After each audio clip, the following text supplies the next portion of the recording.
Germantown Multi-Speciality Hospital, Dr. Mir Jawad Zar Khan, National Award winner, Senior Orthopedic Surgeon and Director of Germantown Multi-Speciality Hospital। इनके साथ most senior and world experience doctor की team आपकी खिदमत में रहेगी। Doctor Wasif Azam, doctor Bharvi Chandori.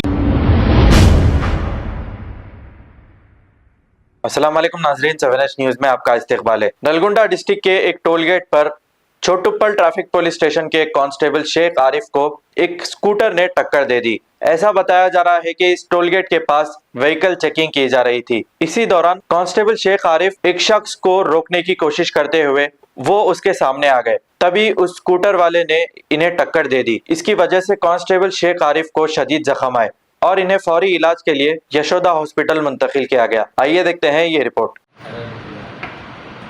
Coma में चले गए हो। एक्टिवा है। अरे यार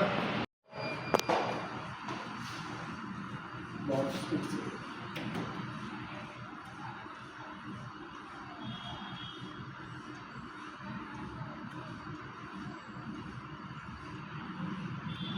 Germantown Multi-Speciality Hospital, Dr. Mir Jawad Zar Khan, National Award winner, Senior Orthopedic Surgeon and Director of Germantown Multi-Speciality Hospital। इनके साथ most senior and world experience doctor की टीम आपकी खिदमत में रहेगी। Doctor Wasif Azam, doctor Bharvi Chandori, senior cardiologist और दीगर specialist doctor की टीम खिदमत अंजाम दे रही है। Robotic surgery, advance cath lab, MRI, operation theatre, ICU, 2D ultrasound and pathological laboratory की 24 घंटे इमरजेंसी सर्विस के साथ अपने तमाम अमराज का मुकम्मल इलाज करवाइए। Germanton multi speciality hospital, opposite to pillar number 150, Attapur, Hyderabad. Please हमारे चैनल को लाइक करिए, शेयर करिए, सब्सक्राइब करना ना भूले। 7H न्यूज आपकी आवाज।